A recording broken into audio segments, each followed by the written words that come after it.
দিল্লি ও ইসলামাবাদে হামলায় পাল্টাপাল্টি দোষারোপ। প্রজাতন্ত্র দিবসে সহিংসতার পরিকল্পনা ছিল দাবি ভারতের। দুই দেশের সম্পর্ক আরও অবনতির শঙ্কা। যুদ্ধবিরতি মানছে না ইসরায়েল। গাজায় দখলদারদের হামলায় নিহত ৩। পশ্চিম তীরেও চলছে আগ্রাসন। সন্ত্রাসবাদে মৃত্যুদণ্ডের বিধান রেখে নেসেটে বিতর্কিত বিল অনুমোদন। যুক্তরাষ্ট্রের সঙ্গে পারমাণবিক চুক্তিতে আগ্রহী ইরান। আলোচনার দুয়ার এখনো খোলা বলছে তেহরান। জাতীয় নিরাপত্তা ও সার্বভৌমত্বের প্রশ্নে ছাড় না দেওয়ার হুঁশিয়ারি। ব্রিটিশ প্রধানমন্ত্রীকে সরিয়ে দেওয়ার গুঞ্জন। লেবার পার্টিতে অস্থিরতা। যে কোনো চ্যালেঞ্জের বিরুদ্ধে লড়বেন কিয়ার স্টারমার, বলছেন সহযোগীরা। এবং এবার টাইফুন ফাংওয়াং এর কবলে তাইওয়ান। প্লাবিত উপকূলীয় অঞ্চল, বন্ধ শিক্ষা প্রতিষ্ঠান। ফিলিপিন্সে ঘূর্ণিঝড়ে মৃতের সংখ্যা বেড়ে ২৭। ক্ষতিগ্রস্ত প্রায় ৩৬ লাখ মানুষ।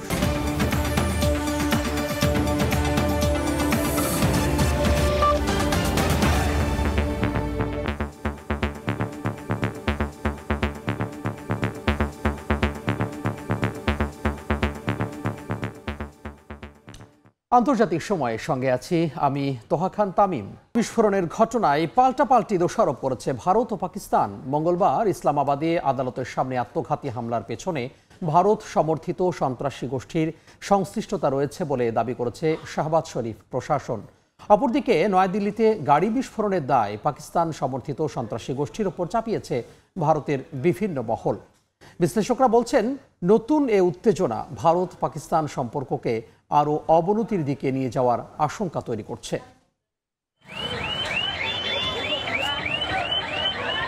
দুই প্রতিবেশী দেশ যাদের বৈরিভাব সম্প্রতি যুদ্ধ পর্যন্ত গড়াতে দেখা গেছে। পরপর দুই দেশের রাজধানীতেই ঘটেছে আত্মঘাতী বোমা বিস্ফোরণ, আর তাতেই রহস্যের গন্ধ খুঁজে পাচ্ছেন বিশ্লেষক ও কূটনীতিকরা। সম্প্রতি ভারতের নয়াদিল্লি ও পাকিস্তানের ইসলামাবাদে বোমা হামলার পর থেকেই আবারও পাল্টাপাল্টি দোষারোপে মেতেছে দুই দেশ।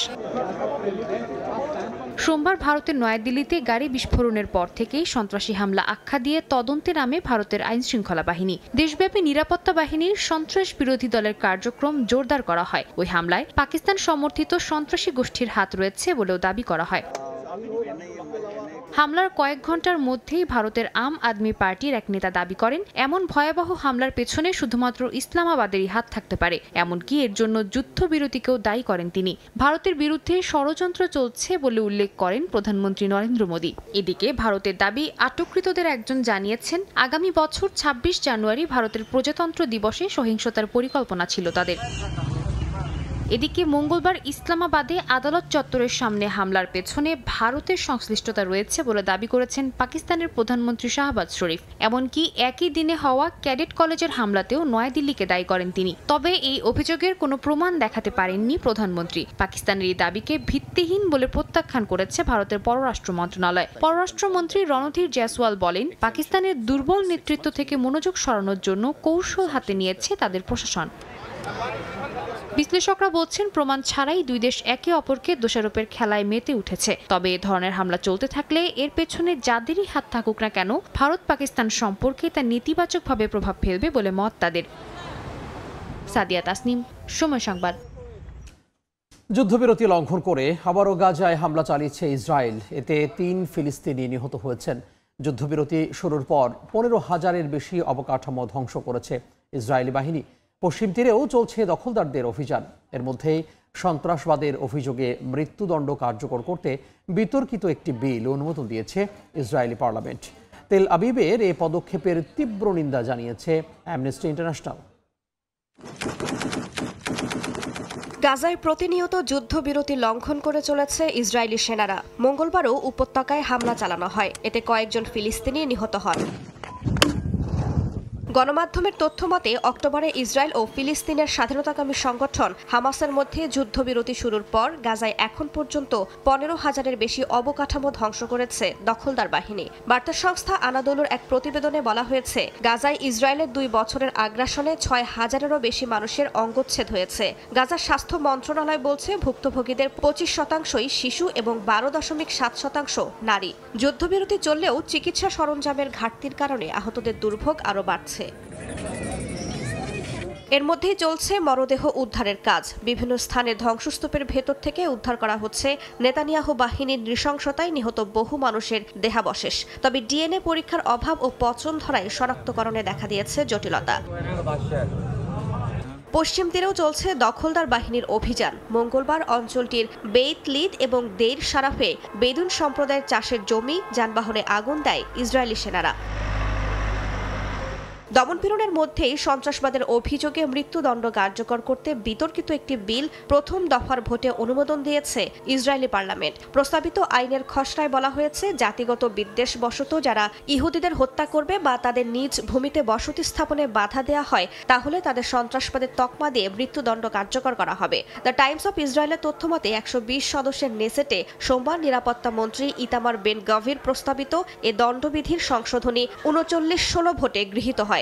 বিলটিতে প্রধানমন্ত্রী বিনিয়ামিন নেতানিয়াহু সরকারের সমর্থন থাকার ইঙ্গিত মিলেছে। ইসরায়েলের এ পদক্ষেপে তীব্র নিন্দা জানিয়েছে আন্তর্জাতিক মানবাধিকার সংস্থা অ্যামনেস্টি ইন্টারন্যাশনাল। ফিলিস্তিনের পররাষ্ট্র মন্ত্রণালয় এক বিবৃতিতে প্রস্তাবিত এই বিলকে ইসরায়েলি চরমপন্থা ও ফিলিস্তিনি জনগণের বিরুদ্ধে অপরাধের নতুন রূপ আখ্যা দিয়েছে। এদিকে মঙ্গলবার প্যারিসে ফরাসি প্রেসিডেন্ট ইমানুয়েল ম্যাক্রো ফিলিস্তিনের প্রেসিডেন্ট মাহমুদ আব্বাসের সঙ্গে বৈঠক শেষে ভবিষ্যৎ ফিলিস্তিন রাষ্ট্র গঠনে একটি সংবিধান প্রণয়নে সহযোগিতার কথা বলেন। রাইসা জান্নাত, সময় সংবাদ। যুক্তরাষ্ট্রের সঙ্গে শান্তিপূর্ণ পারমাণবিক চুক্তি করতে আগ্রহী ইরান, তবে জাতীয় নিরাপত্তা ও সার্বভৌমত্বের প্রশ্নে কোনো ছাড় দেবে না দেশটি। আবুধাবির এক কূটনৈতিক ফোরামে ইরানের উপপররাষ্ট্রমন্ত্রী আরও বলেন, ওয়াশিংটনের কাছ থেকে আসছে পরস্পর বিরোধী বার্তা। জুনে ইসরায়েলি হামলায় আলোচনার পথ বন্ধ হলেও তেহরান আলোচনার দুয়ার এখনও খোলা রেখেছে বলেই বার্তা দিচ্ছে তারা। গেল জুন মাসে ইসরায়েলি হামলায় ক্ষতিগ্রস্ত হয় ইরানের পারমাণবিক স্থাপনা। ওই হামলায় নিহত হন দেশটির কয়েকজন সেনা কর্মকর্তা ও পারমাণবিক বিজ্ঞানী। তেহরানের অভিযোগ, যুক্তরাষ্ট্র ইসরায়েলকে মদদ দিয়েছে।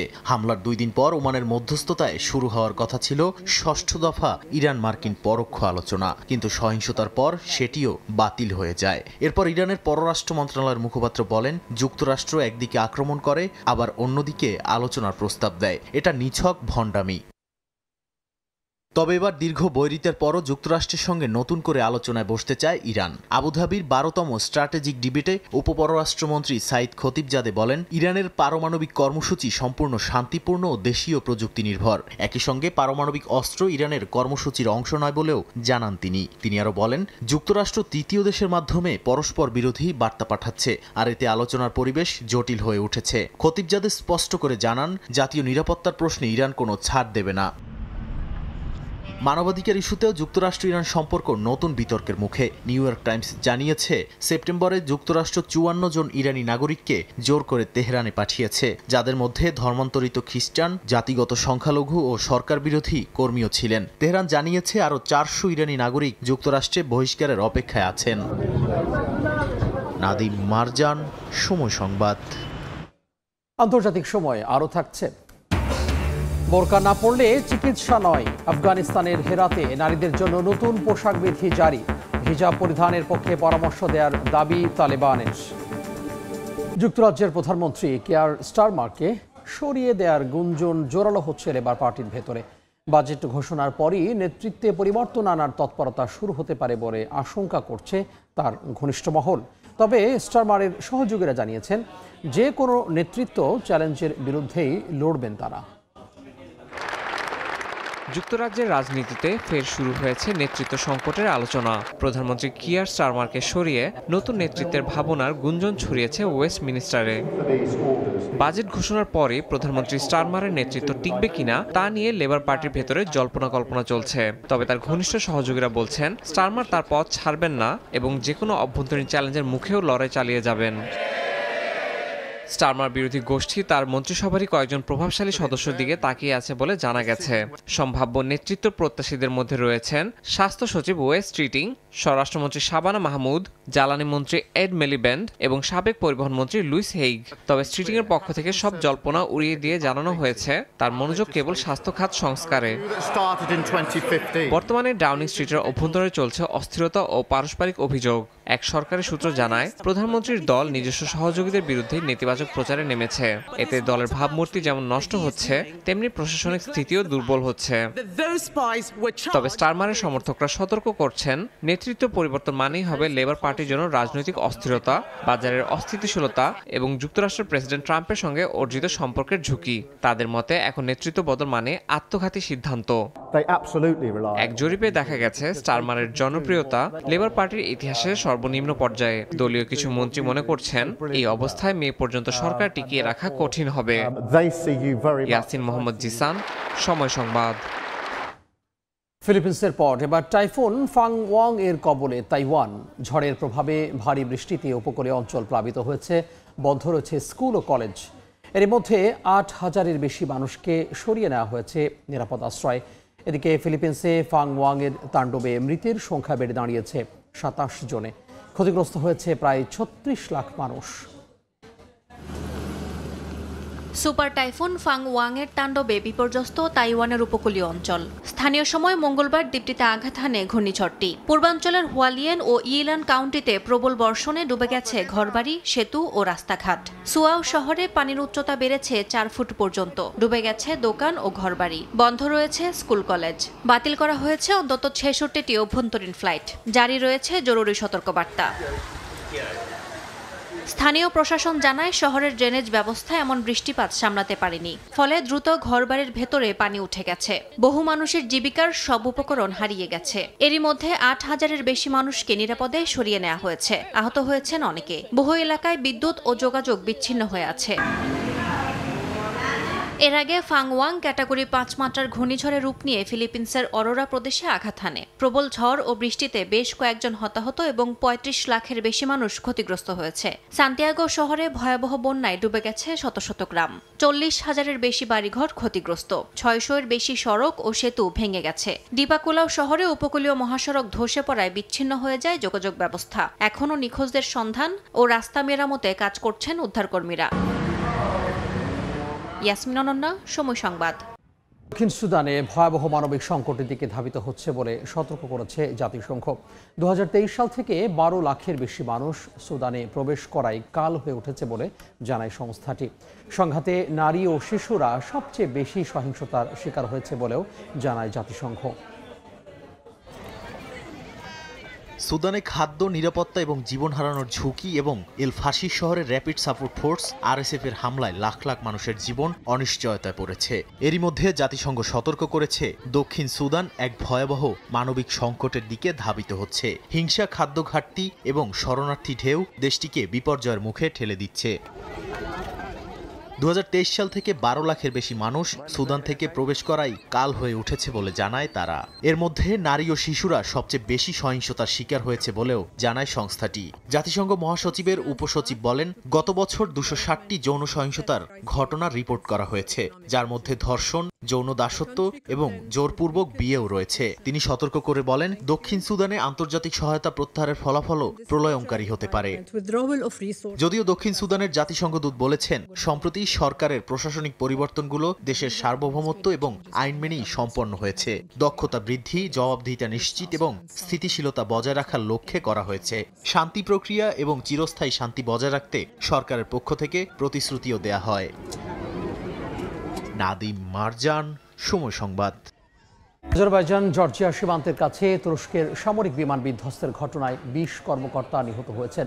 তাদের মৃত্যুর খবর নিশ্চিত করেছে তুরস্কের প্রতিরক্ষা মন্ত্রণালয়। স্থানীয় সময় মঙ্গলবার বিমানটি আজারবাইজান থেকে তুরস্কে ফেরার পথে এই দুর্ঘটনা ঘটে। পুরো বিমান আগুনে পুড়ে ধ্বংস হয়ে যায়। উদ্ধার কাজে নামেন স্থানীয় দমকল ও সেনা সদস্যরা। বিমানটিতে তুর্কি সেনাদের পাশাপাশি আজারবাইজানের সেনা সদস্য ছিলেন বলে জানিয়েছে স্থানীয় গণমাধ্যম। নিহতদের পরিবারের প্রতি সমবেদনা জানিয়েছেন প্রেসিডেন্ট এরদোয়ান। দুর্ঘটনার কারণ এখনও জানা যায়নি, তবে তুরস্ক ও জর্জিয়া যৌথভাবে তদন্ত শুরু করেছে বলে জানিয়েছে প্রশাসন। আফগানিস্তানের পশ্চিমাঞ্চলীয় শহর হেরাতে নারীদের জন্য নতুন পোশাক বিধি জারি করেছে তালেবান কর্তৃপক্ষ। এখন থেকে সরকারি স্বাস্থ্য কেন্দ্রে প্রবেশের আগে রোগী, সেবিকা বা নারী কর্মীদের পরতে হবে বোরকা। আন্তর্জাতিক একটি সংস্থা জানিয়েছে ৫ নভেম্বর থেকে এই নির্দেশ কার্যকর হয়েছে। নতুন বিধিনিষেধের পর হেরাতের হাসপাতালগুলোতে নারী রোগীর সংখ্যা কমেছে প্রায় 28%। স্থানীয় অধিকার কর্মীরা বলছেন, গত এক সপ্তাহ ধরে তালেবান রক্ষীরা বোরখা ছাড়া নারীদের হাসপাতাল, স্কুল ও সরকারি দফতরে প্রবেশে বাধা দিচ্ছেন। তবে এই অভিযোগ অস্বীকার করেছে তালেবান প্রশাসন। তাদের দাবি, সরকার কেবল হিজাব পরিধানের পক্ষে পরামর্শ দিয়েছে, বাধ্যতামূলক নয়। আন্তর্জাতিক সময়ে আরও থাকছে।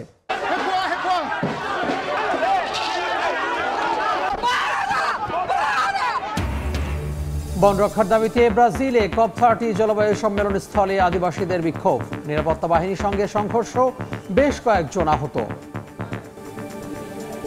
যুক্তরাষ্ট্রের সঙ্গে সংঘাতের আশঙ্কা যতই বাড়ছে ততই তৎপর হয়ে উঠছে লাতিন আমেরিকার দেশ ভেনেজুয়েলা। দেশ জুড়ে সামরিক মহড়া এবং নাগরিক ও মিলিশিয়াদের গেরিলা যুদ্ধের জন্য প্রশিক্ষণ দিচ্ছে সরকার। ভেনেজুয়েলার ন্যাশনাল বলিভারিয়ান আর্মড ফোর্স দেশ জুড়ে নতুন সামরিক মহড়া চালু করেছে। এদিকে ভেনেজুয়েলার রানওয়ে এবং বিমান ঘাঁটি প্রথমে ধ্বংস করা হবে বলে এক রিপোর্টে জানিয়েছে যুক্তরাষ্ট্রের centre for strategic and international studies CSIS। মাদক বিরোধী অভিযানের নামে ক্যারিবীয় উপকূলে বেশ কয়েকটি নৌযানে হামলা চালিয়ে ধ্বংসের দাবি করেছে যুক্তরাষ্ট্র। একই সঙ্গে ক্যারিবিয়ানে মোতায়েন করা আছে USS Gerald R Ford carrier যুদ্ধজাহাজ, সঙ্গে 3টি ডেস্ট্রয়ারও রয়েছে। সামরিক উপস্থিতি জানান দিতে 15,000 সেনা সদস্য মোতায়েন করা হয়েছে। অঞ্চলটিতে এটাই কয়েক দশকের মধ্যে সর্বোচ্চ সংখ্যক সেনা মোতায়েন বলে জানা গেছে। তবে যুক্তরাষ্ট্রের সামরিক প্রস্তুতি মূলত আকাশ ঘাঁটি অভিযানকে কেন্দ্র করে বলে এক রিপোর্টে জানিয়েছে centre for strategic and international studies CSIS। রিপোর্টে আরও বলা হয়, প্রথমে ধ্বংস করা হবে ভেনেজুয়েলার রানওয়ে এবং বিমান ঘাঁটি। তবে বড় মাপের স্থল অভিযানে আপাতত যাচ্ছে না যুক্তরাষ্ট্র। যুক্তরাষ্ট্রের সঙ্গে সংঘাতের আশঙ্কা যতই বাড়ছে ততই তৎপর হয়ে উঠছে লাতিন আমেরিকার দেশ ভেনেজুয়েলা। দেশ জুড়ে সামরিক মহড়া এবং নাগরিক ও মিলিশিয়াদের গেরিলা যুদ্ধের জন্য প্রশিক্ষণ দিচ্ছে সরকার। ভেনেজুয়েলার ন্যাশনাল বলিভারিয়ান আর্মড ফোর্স দেশ জুড়ে নতুন সামরিক মহড়া চালু করেছে। মঙ্গলবার স্থানীয় সময় ভোর 4টায় শুরু হওয়া মহড়ায় অংশগ্রহণ করেছে লা গুইরা, অ্যামাজোনাস, বলিভার, মেরিদা, ট্রুজিলো, জুলিয়া ও কারাকাসের বিভিন্ন ইউনিট। সরকারিভাবে বলা হয়েছে, মহড়ার লক্ষ্য হচ্ছে সাম্রাজ্যবাদী হুমকির বিরুদ্ধে দেশের সামরিক শক্তি প্রস্তুত রাখা। মাদুরো ও সামরিক কর্মকর্তারা বারবার বলছেন, দেশের জনগণ ও সেনাবাহিনী যে কোনো আগ্রাসনের বিরুদ্ধে প্রতিরোধ করবে। রাষ্ট্রীয় টেলিভিশনে তারা গেরিলা যুদ্ধের সরঞ্জাম ও কৌশল দেখিয়ে শত্রুকে ভয় দেখাচ্ছে। বিশ্লেষকরা মনে করছেন, সামরিক সক্ষমতা নয়, প্রতিবন্ধকতা সৃষ্টি করে শত্রুকে ঘায়েল করাই তাদের প্রকৃত লক্ষ্য। নাদিম মারজান, সময় সংবাদ। ক্যারিবীয় উপকূলে পৌঁছেছে যুক্তরাষ্ট্রের সবচেয়ে বড় যুদ্ধজাহাজ USS Gerald R Ford. President Donald ট্রাম্পের নির্দেশে গত মাসে পাঠানো এই স্ট্রাইক গ্রুপের মধ্যে রয়েছে যুদ্ধজাহাজটির 4000-এর বেশি নাবিক এবং বিভিন্ন ধরনের অত্যাধুনিক বিমান। পাশাপাশি রয়েছে গাইডেড মিসাইল ডেস্ট্রয়ার সহ বিভিন্ন ধরনের যুদ্ধজাহাজ। 11 নভেম্বর যুক্তরাষ্ট্রের দক্ষিণ কমান্ডের নিয়ন্ত্রণাধীন এলাকায় পৌঁছায় এই বাহিনী। পেন্টাগনের মুখপাত্র শন পার্নেল জানিয়েছেন, দলটি মাদক পাচার ও অপরাধী কার্যকলাপ শনাক্ত, পর্যবেক্ষণ এবং ব্যাহত করার ক্ষমতা বৃদ্ধি করবে। ভেনেজুয়েলা ও কলম্বিয়ার সঙ্গে চলমান উত্তেজনার মধ্যে এলাকাটিতে এই নৌবাহিনী মোতায়েন করা হলো। ব্রাজিলে COP30 জলবায়ু সম্মেলন স্থলে বিক্ষোভ করেছে আদিবাসীরা। স্থানীয় সময় মঙ্গলবার গভীর রাতে সম্মেলনের নিরাপত্তা বেষ্টনী ভেদ করে ব্লু জোনে ঢুকে পড়ে তারা। এতে নিরাপত্তা কর্মীদের সঙ্গে সংঘর্ষে জড়ান আদিবাসীরা। সংঘর্ষ ঠেকাতে টেবিল টেনে প্রবেশ পথ আটকে দেয় নিরাপত্তা কর্মীরা। এ সময় আহত হয়েছেন অনেকে। বন রক্ষা করতেই এই প্রতিবাদ করেন তারা। আদিবাসীদের বন বিক্রির জন্য নয় এমন স্লোগান সহ বিভিন্ন প্রতিবাদ জানিয়ে বিক্ষোভ করেন তারা। নিজেদের দাবি বিশ্বের কাছে তুলে ধরতে সম্মেলনের ভেতরে ঢোকার চেষ্টা চালান বিক্ষোভকারীরা।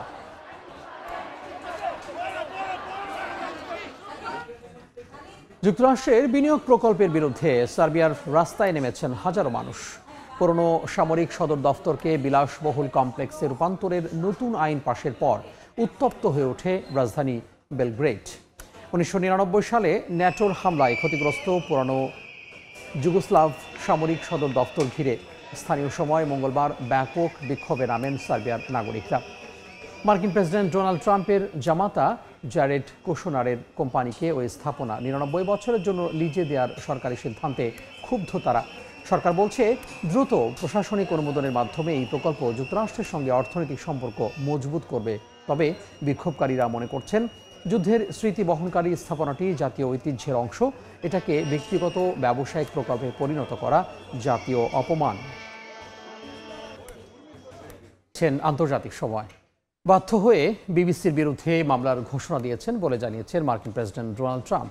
সাংবাদিকের প্রশ্নের জবাবে ট্রাম্প জানান ব্রিটিশ গণমাধ্যমটি তার বক্তব্য বিকৃতি করে প্রকাশ করেছে। বিবিসির বিরুদ্ধে 100 কোটি মার্কিন ডলারের মামলার হুমকির পর প্রথমবার জনসম্মুখে এই বিষয়ে মুখ খুললেন তিনি।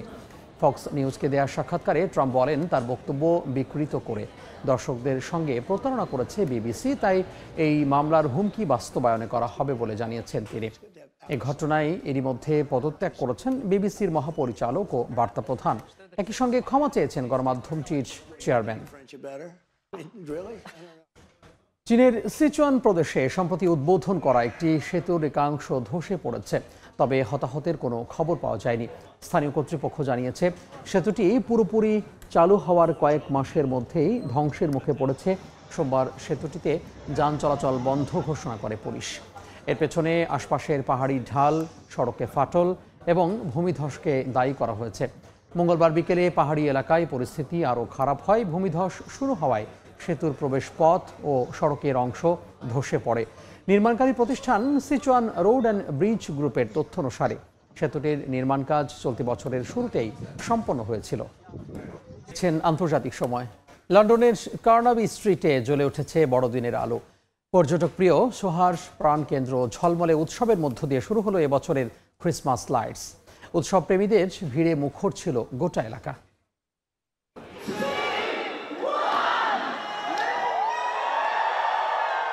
বড়দিনের কাউন্টডাউন শুরু হতেই লন্ডনের কার্নাবি স্ট্রিটে নেমে আসে উৎসবের রং। রঙিন আলোকসজ্জার ঝলক, সঙ্গীতের মেলোডি আর মানুষের উচ্ছ্বাসে জমে ওঠে পুরো এলাকা। সোহার প্রাণকেন্দ্রে এমন আয়োজন যেন বড়দিনের আগাম বার্তা। হাজারো মানুষের উপস্থিতিতে আনুষ্ঠানিকভাবে শুরু হয় এবারের আলো উৎসব। ভিড় জমে রাস্তার দুপাশে, কেউ ছবি তুলছে, কেউ আবার সুরের সঙ্গে গলা মেলাচ্ছে স্থানীয় কোরাস দলের সঙ্গে। প্রতি বছরের মতো এবারও কার্নাবির আলোকসজ্জায় এসেছে নতুন থিম। অল ইজ ব্রাইট থিমে সাজানো হয়েছে গোটা কার্নাবি স্ট্রিট। সঙ্গীত আর আতশবাজির আলোয় মুখর ছিল পুরো সন্ধ্যা। উৎসবের আয়োজক প্রতিষ্ঠান শ্যাফটসবারি ক্যাপিটালের মার্কেটিং ডিরেক্টর ক্যাথরিন রিকোমিনি জানান, আলোকসজ্জাটি কার্নাবি স্ট্রিট ও সোহার রং ও প্রাণশক্তিকে প্রতিফলিত করে। এবছরের ইনস্টলেশন কার্নাবি স্ট্রিট আর সোহার রং, উচ্ছ্বাস আর প্রাণশক্তির প্রতিফলন। পুরো এলাকাটাকে যেন নতুনভাবে আলোকিত করে তুলছে। এবার আমরা আরো উজ্জ্বল রঙিন আলো যোগ করেছি, যাতে কার্নাবি স্ট্রিটে আসা সবাই প্রতি বছরই নতুন কিছু অনুভব করতে পারেন।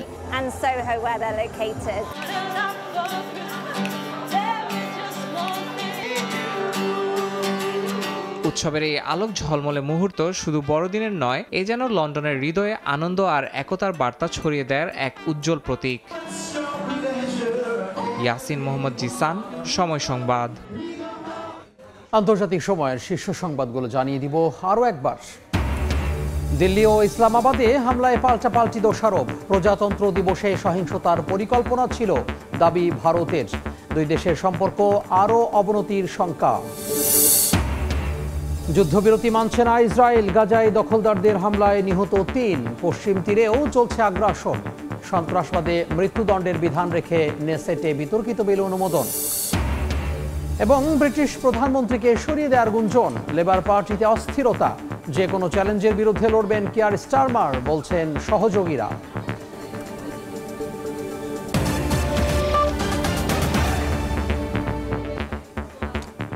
এ ছিল আন্তর্জাতিক সময়। পর বিকেল 5টার সময় সংবাদ নিয়ে সঙ্গে থাকবেন সহকর্মী মনির হোসাইন। ধন্যবাদ তামিম আপনাকে। বিকেল 5টার সময় সংবাদ নিয়ে আসছি কিছুক্ষণ পর, সঙ্গেই থাকুন সময়ের।